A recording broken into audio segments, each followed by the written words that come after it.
Hey guys, welcome to another episode of the Juan of Words podcast. Thanks for joining us. As you can see, I'm flying solo today. My wife is not here today because I actually have a very special guest who's joining us for this podcast episode. Rolando Rodriguez, who's somebody who I think I would say that we've crossed paths over the last decade or probably longer than that. And I don't want to age us, but we've crossed paths. I think over the years, and somebody that I honestly I've looked up to. And I've admired some of the things that you're doing in the field. We both work in public relations, marketing, communications, and so that's kind of where I guess our cross path a little bit. But you recently were giving a presentation for the American Marketing Association, where you were talking about total marketing versus multicultural marketing, and that some of the things that you were saying there really caught my attention, and I thought that they were really on point, really honest, and you were really sharing these nuggets with people, and I was like, I hope people are grasping this, that this is like really some smart thing, some smart stuff that this guy's telling them. But before we go into that, Rolando, tell us a little bit about kind of who you are, where you come from, and what you do. Yeah, Juan, thank you so much for having me, and the admiration is mutual. I've been watching you do your thing in our space, not only as an influencer but as a professional in the public relations industry. I've admired you and your partner in crime from afar, and I'm so happy that we're connected. I was born in South Texas. Came from a third and fourth generation Mexican American family that found its way to Houston in the very early '80s. And I grew up in between Sharpstown and Richmond, Texas. Okay. So very much a Houston boy that was shaped by the city, shaped by its multiculturalism and shaped by its diversity. And I feel like it really gave me a step up because I think Houston has always been a city of the future. And because it shaped me, I was able to be, I think, a strong multicultural marketer. My career lies at the intersection of journalism, advocacy, and corporate America. I would say I've spent my life writing stories for publications, advocating for our community through Hispanic nonprofit organizations in Washington, D.C., and then taking those experiences and those storytelling abilities into corporate America to help them create programs and to make investments into Black and Brown communities, and to help them do it intelligently and in an informed way. And an authentic way. And so I spent 20 years, in nonprofits and ad agencies and inside of newspaper bullpens before finally founding my company, Trill Multicultural, in 2016. Yeah, no, and I really like the name, Trill Multicultural. I think it's very unique, and I think it's very, it catches your attention when you hear it, because you're like, oh, okay, this is different, and especially when then you find out, oh, this is a brown man that's behind this. It's a Latino who's leading this up, and you kind of get that, Yeah. it's a little bit of the urban thing, but it's also a little bit of the Latino and the other cultures, and it's just kind of an understanding is kind of the way I interpret it. I don't know if that's correct or not. Yeah, it's funny. My business partner in DC, and he grew up in Baltimore, kind of came up with the name. Actually, there's a really funny story. He was trying to think of a name for the company, and he came up on Trill, and he was actually talking to a linguistics expert that talked about that the word Trill was really a reverberation sound that sounds very similar to the R in Spanish. Oh, And that's crazy. and so he said you have to use that, you have to trill your words in order to say Ramirez and Rodriguez. And I feel So like sorry. yeah, no, go ahead. No, I feel like it's very like on like the money, like it's on trend right now. Like it's really like where everything is going, where you want to kind of be in that space, in that sweet spot. So I feel like Yeah. that was a smart move on you guys' part. So he was like, and I said, well, do you know what trill means? Because I'm from Houston, and it doesn't mean what you think it means. I'm, from in the streets and in the culture. Trill means it's a combination of true and real. Yeah. I never thought that our work would be venturing into a space where people would appreciate the cultural significance of the word trill. Yeah. Because a lot of the work that we do in corporate America, I think people understand more of the linguistics aspect of it, Yeah. not necessarily the culture that came out of Texas. So it was an accident Yeah. that Trill Multicultural was something that was named like that. It just wasn't something that was planned. And my business partner David I gave him full credit to it, but he had no idea that that it was attached to Houston hip hop culture. Yeah, no, but that, I mean, that like Houston hip hop culture is huge, and you're right. I mean, there are a lot of things happening right now that you wouldn't have expected to see, like that you wouldn't have expected to be the reality. But I want to go back a little bit because you said you grew up between Sharpstown and Richmond, right? Yeah, And if you're not from Houston, that's a pretty large area. Because like one of the things about living in Houston and in this area is that we're pretty wide. Like everybody that comes here that hasn't been here before, they're like, oh man, Houston just goes on and on and on. Now I understand why you have to have a car in Houston, but that's a pretty totally. large area, like Sharpstown to Richmond. So tell me about that. Like how did you like grow up in that like area? Did you guys move like within that space or? Yeah, my father, there was a massive freeze in the early 80s that killed agriculture in South Texas, and it forced a migration of Mexican American blue collar workers to move upward for work. Mhm. Even though we were U.S. citizens and of Mexican descent, there was a large migration of Latino men coming up from the valley to Yeah. find work because they were laid off. Yeah, You funny enough, know, I grew up in the valley too. Like I grew up in Edinburgh, there Texas. you go. And where my family's from Ed Calchosa, Yeah. the Yellow Jackets, and so my dad came up and he got laid off from a John Deere dealership.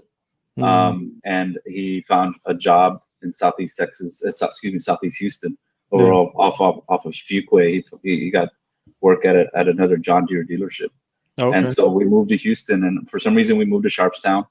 Mm, Um, and I came from, as you know, the Valley's a homogenous area yeah. of the country that where you are the majority.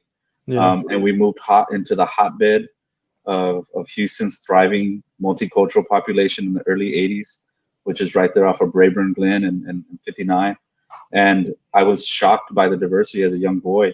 I had never seen, Indian, Vietnamese, Black Yeah. communities all Same living here. in the same Oh, same space. here. The same here. When we moved here, I was like, I think on to be honest, I don't think I had ever seen like an African American person, and Yeah, it was like it was just different. It was like, oh, like I didn't know that there were all these other ethnicities besides Latinos, besides yeah. Mexicans. I didn't know that there was more people out there, and that sounds kind of ignorant, but you But know, it's the reality. I was a Yeah, 10-year-old, 11-year-old boy that I was like coming here, and yeah. that was all I knew was like growing up in a ranch somewhere. Yeah, we were from the rancho too, and I Yeah. was 5 years old, and I remember it being in a laundromat, hearing like three or four different languages in Mhm. Southwest Houston, Yeah.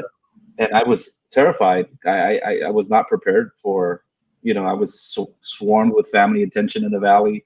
Yeah. People spoke Spanglish. That was my life, and then all of a sudden, due to some economic circumstances, we were in the big bad city of Yeah. Houston, Texas, and but it shaped me into, I think, a person that is very adaptable to his surroundings. And I was able to move to Washington D.C. and to Atlanta and to Okay. San Antonio, and I lived in those cities, and I wasn't scared, probably because of my upbringing in Houston. You Yeah. know, being hardened by the ground shifting beneath me. Yeah. I was used to that. I was hardened by that. Yeah, I have that conversation with my wife because she grew up in the East End and this is where she's from. Like this is her community, so she's like, "That's my home. That's where I live. Yeah, That's where I've always been. yeah, It's always been home to me." And we still live here now, but like she still lives here. Like I moved into the area with her, but because we moved around so much, I'm like, I don't really feel like I have any place like that. I'm like, I feel like I'm okay with moving. I don't really get too attached to anywhere that I live. I'm like, as long as I'm with the people I want to be with, like that's home to me. Like it doesn't really matter whether we're in one neighborhood or in another neighborhood or in one city or another city. It doesn't really matter. right, Which I think is a right. good thing. I think it's a good thing because it makes you adaptable, like you were saying. Yeah, it really does. I think growing up in Houston, is such a special experience that not everyone can appreciate. You know, it's a tough city to grow in, depending on where you grow up, and Yeah. it's hot as hell, and Yeah. the traffic's Hurricanes and all that horrible. stuff. It's not always pleasing to the eye, but it's Yeah. our home, and Yeah. it's something that I think only some Houstonians can appreciate. Yeah, and that I think that's a good precursor to kind of what we were talking about at the beginning, the total marketing versus multicultural marketing. Like you and I know what that means, but for the people that are out there that maybe don't know what that means, could you explain a little bit about the difference between the two, and then maybe go into a little bit about what you were talking about in that presentation with AMA about the Yeah, difference? absolutely. No, I think I think in the mid 2000s or the late 2000s, there was a shift in thinking. I think the evolving diversity within America had the advertising industry thinking that it needed to be more inclusive in its marketing. I think it needed to blend communities together. It needed to have strategies that brought all perspectives to the table. And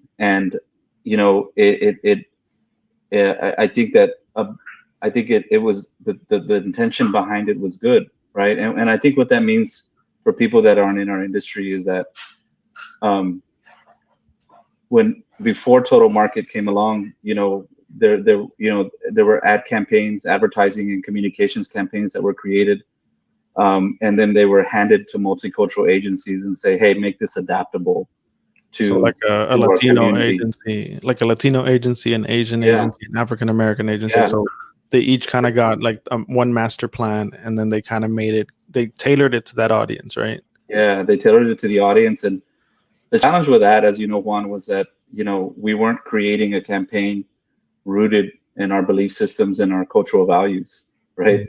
We were creating a campaign that was handed down to us that was, I think, to put it plainly, were created by white professionals Mhm. that, created, communications and marketing that resonated with them and resonated with their community and wanted us to take that and make it adaptable to our community.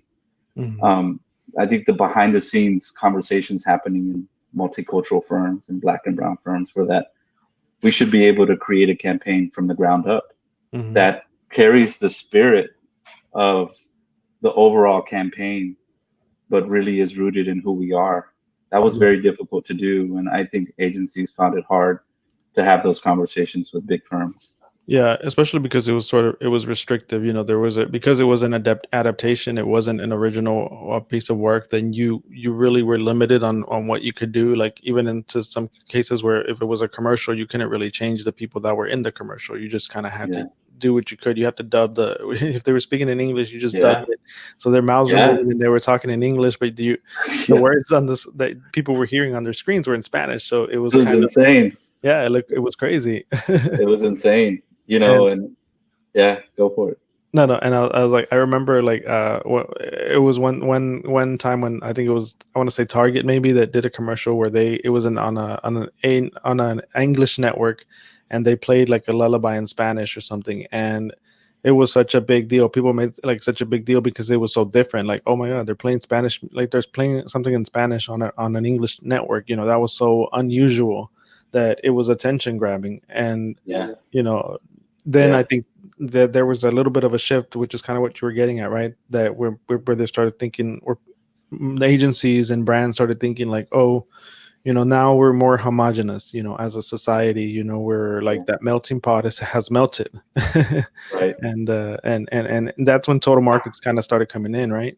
Absolutely. Total market started coming in, and I think the idea of it was like, let's bring everybody together, right? Let's not let's work in conjunction. Let's work in close cohesion with one another to create advertising creative that appeals to all the markets. Hmm. And let's bring everyone together under one roof versus operating in silo and differently.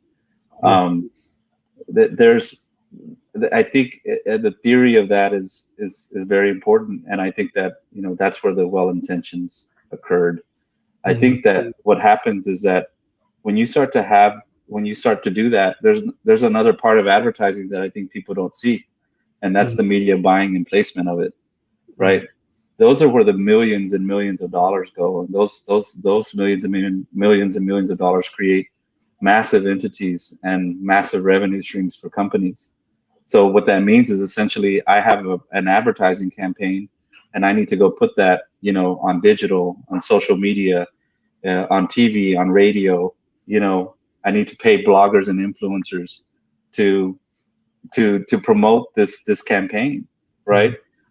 But what ended up happening, Juan, is that I think that general market firms and started to see an opportunity for an efficiency of scale, Mhm. right? So I think people were like, before, the Hispanic advertising dollars went to a Hispanic ad firm, Mhm. right? And the general market dollars went to a general market agency, and the And they black were never like, advertising dollars went to a black firm, right? yeah, That was the old way of doing it. and they were never like, it was never equitable. Like it was never like the general market and the like the minority business like agencies that were getting the work. A No, lot of the times, I won't say ever, but maybe a lot of the times it wasn't equitable. So the general market was probably getting paid a lot more than yes, the Latino, than African American, because there was just not enough money in the budget, right? That was always the right, kind of the reasoning around it. Oh well, yeah, multicultural doesn't have as much budget as the general market, right. and that was just accepted. It's accepted because we're happy to be at the table. We're happy Yeah. to be, I think there's this like this cachet with having big firms, big companies as your clients. You want to be in the mix. You want to be part of this movement. And if you're in the advertising business and you're a Hispanic owned agency, you want AT&T as a client. You want Microsoft as a client. You want Geico as a client. Hmm. And so once you finally get to the door, it's a huge accomplishment for our community. Yeah. But to challenge the status quo, to say, hey, this is not equitable, this is not right, Hmm. just based on demographics, we should be getting more money, Hmm. not only in terms of paying for our talent so that we can create the creative, but in terms of like how we're placing the dollars. Right. And I Um, think that's it, kind of what you were you just talking didn't do about. that. Yeah, Yeah. you didn't do that. Yeah. Like So what the. ended up happening? Yeah, exactly. So I think what ended up happening is Mhm. a lot of the big firms said, you know what, from a creative strategy perspective, why don't we go hire a Juan and Rolando, Mhm. and we can tell the client that they don't need a Lopez Negrete, they don't need an Orsi, they don't need, any other Hispanic-owned agency. We're going to start our Hispanic division. We're going Right. to go get a Rolando and Juan, and Hmm. they're going to do the creative strategy around this. Yeah. Oh, because we're already placing so much money, with advertising and media buying and placement, why don't you just give us the Hispanic dollars, and Hmm. we can place those funds, we could place that media, at a fraction of the cost that your So Hispanic agency is doing or your yeah. Black agency is doing. And so what happens there is like the agency, like the general market agency is taking on the role of the total market. So who's losing out on the money, right? It's the multicultural firms that started losing out on the money. And it wasn't like the multicultural firms were like, here's the money, you get to do general market and you get to do multicultural. Like you get to do the whole total market package. It Yeah, was more like, no, we're going to give this to the general market agencies. And that's where that's you correct. started seeing a lot of the multicultural agencies suffering. You saw that, you saw the destruction of an industry. Yeah. I think you saw, agencies go out of business. You saw agencies that were downsizing, to half of what they used to be, Hmm. a quarter of what they used to be. Yeah. And you also saw agencies being bought, right? Yeah. Hmm. So a lot of big firms have problems attracting Hispanic and African American talent, Hmm. and that's a whole other conversation. But they can't keep them because they have racist office structures, Yeah. racist office environments that don't allow them to stay. You know Yeah. what I'm saying? That's a whole other like conversation. But No, so you definitely. started to see this trend, right, of agencies downsizing, disappearing, and then being bought. Yeah. The problem with that is that to me that's institutional racism, Mm. right? Like we didn't have a say in that. Some of our brightest minds from the Black and Brown communities, we go into the multiculturalism space. We go into diversity and inclusion because Right. that's what corporate America wants. So we Mhm. put our talents there, right? Because we know our communities, Right. and so you know the industry started downsizing. The industry started downsizing. That's to me that's an ethical issue Yeah. because you push us out. You steal our talent, and then you push our small businesses out of the industry.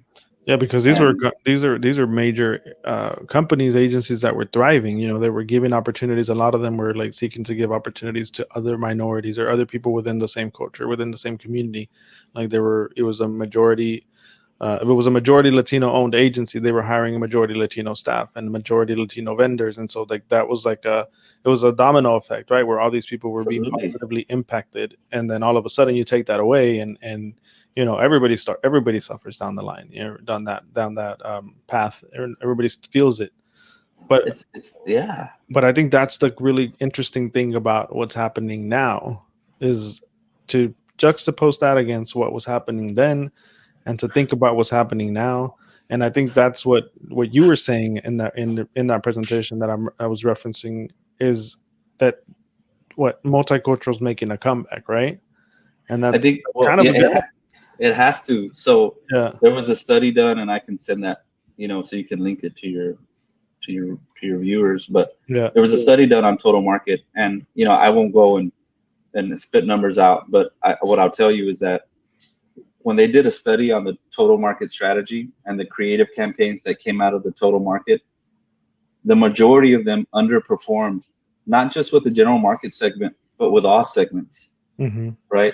And then also the customer service, like the customer satisfaction and customer loyalty gains in the Hispanic and African American communities, those gains that were actually created by Black and brown firms mm-hmm, over a 10, 15, 20-year period were yeah, lost yeah, because the creative underperformed.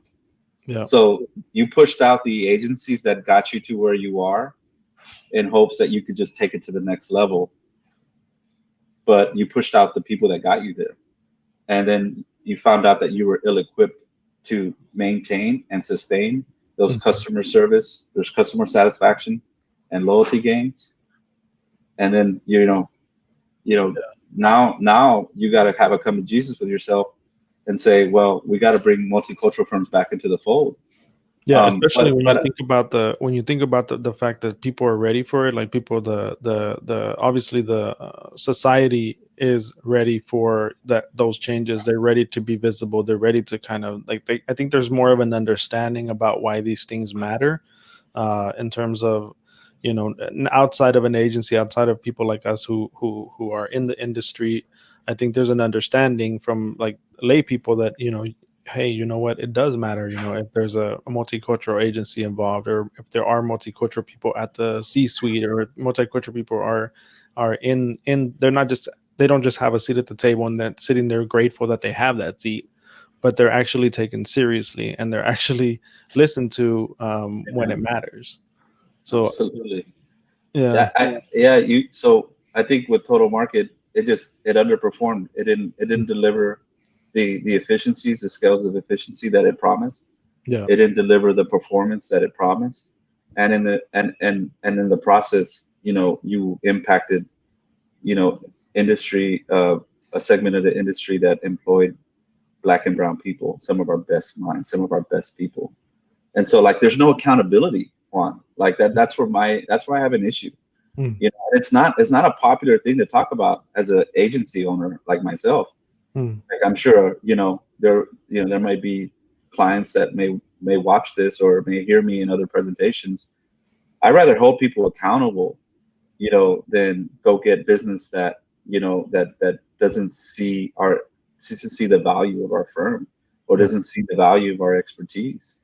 yeah, And I think that the bigger thing here is that I think bigger than total market, it's a shift in how we see multicultural firms. yeah, We just picked up a piece of business with the Houston Arts Alliance, hmm, to do some work for them.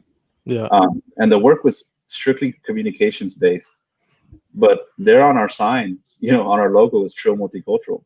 mm, And as I talked to the president and CEO of the organization, I was prepared to talk about and give the messaging point that I often give when we do general market work, because half of our book is general market. Half of our book doesn't have necessarily anything to do with a multicultural strategy per se, right? right, We're great communicators. We right, happen to be Hispanic.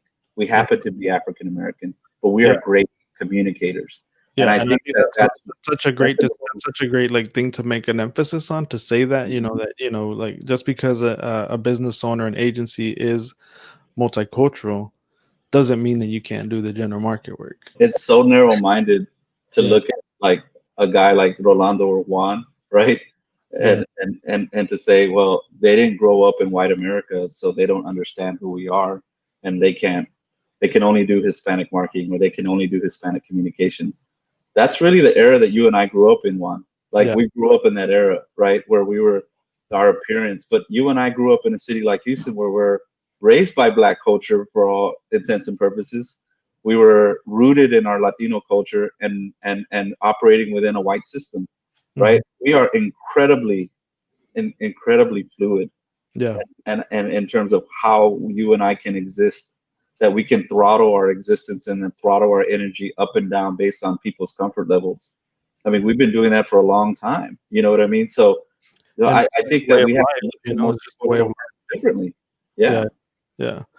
But you were saying something that kind of like I wanted to go back to a little bit. You kind of touched on it a little bit, and then when we talked beforehand, you talked about the like kind of the importance of being vocal, and kind of the importance of like using your voice. So like when you were saying that you're okay with speaking out, even if that means that some of the clients that you could work with or that you work with maybe are a little bit uncomfortable by what you're saying. And I think that is a good point, because I think a lot of times, well, as we were talking about, just being wanting to be in the space, or wanting to get that big contract, or wanting to be work with a certain level of clients or brands, like you sometimes are not as willing to be vocal. So why do you feel so comfortable like just being vocal and not being afraid to say kind of what you're thinking? I think it's like, because I feel like I can spark a movement. If we do it as a collective, if we draw the lines, Hmm. as a collective, as all, I feel that, you know, that kind of public pressure, or that kind of like collective voice is just is something that's undeniable. Like, I think corporate America, at the end of the day, made a decision that allowed their agencies to push us out, right?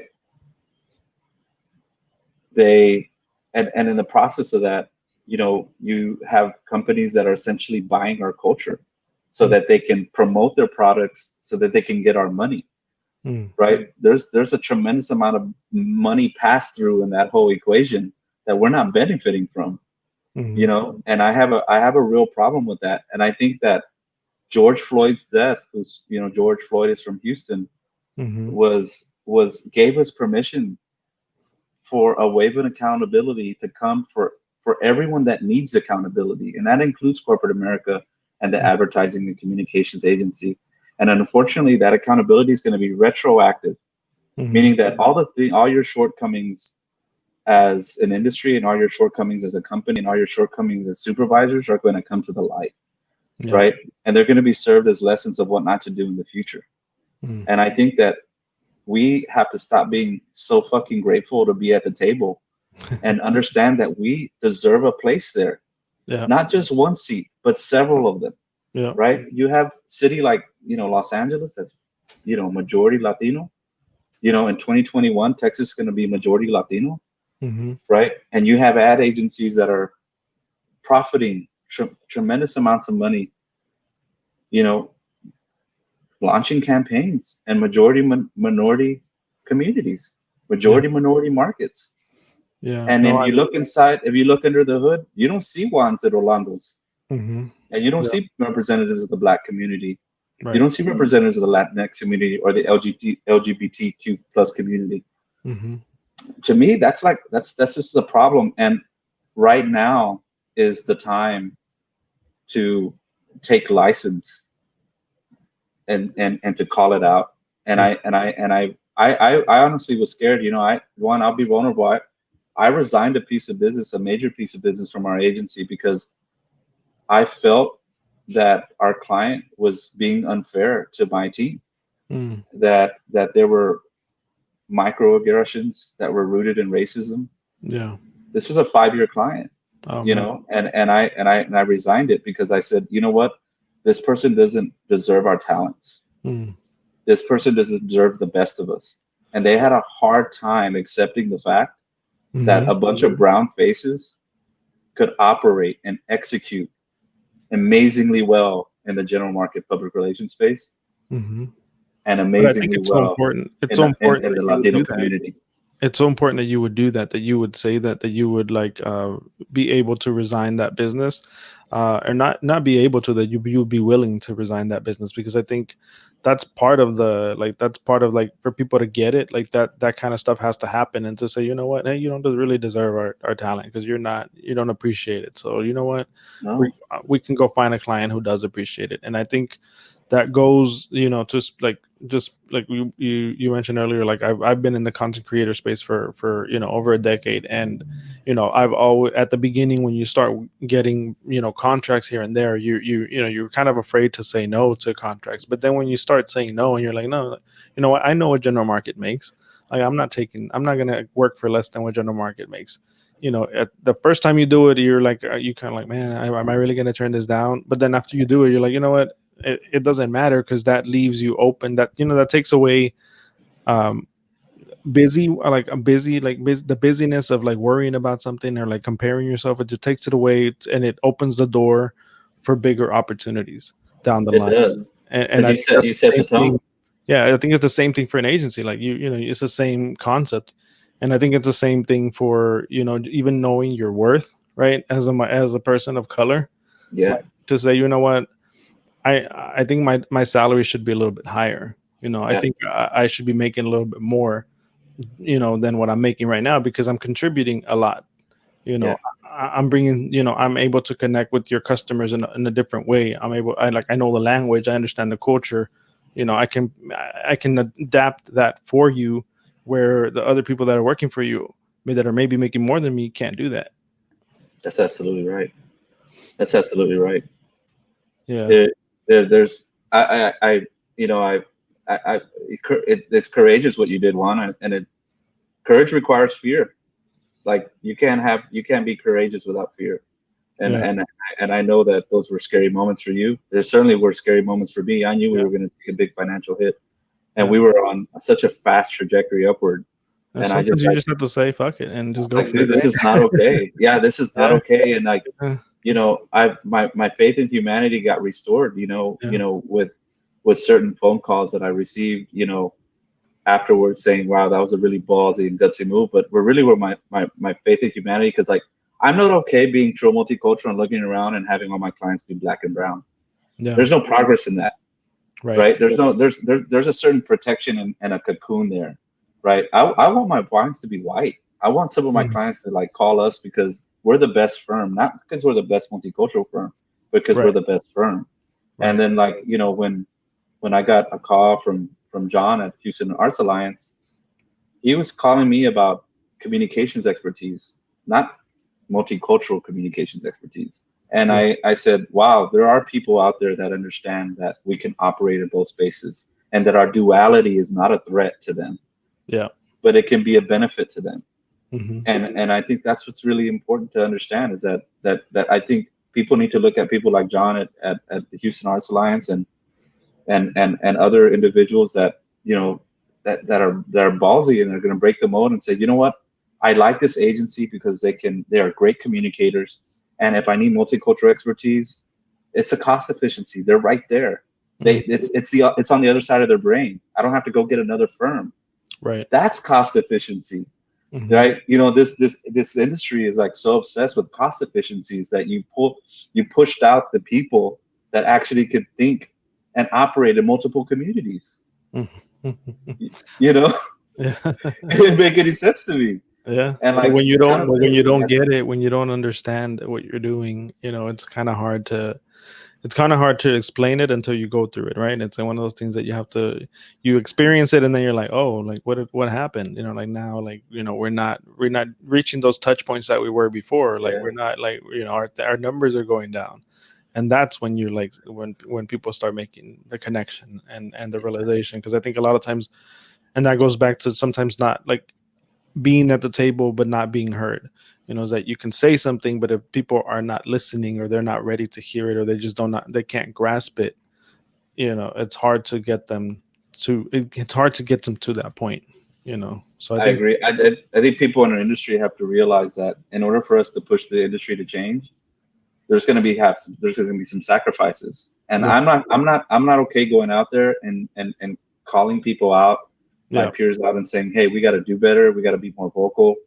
We got to stop being grateful being at the table and knowing that we're supposed to be there, without me not having a real major case study of mhm, me resigning a piece of business because of racist microaggressions, yeah, and because we weren't valued, and because we were demeaned, and yeah, because my team didn't want to, didn't feel appreciated, yeah, although we were working 15 times as harder as the other agencies and hmm, getting paid probably 2 times as less. yeah, I was not okay with that formula anymore, and I needed to do something about it.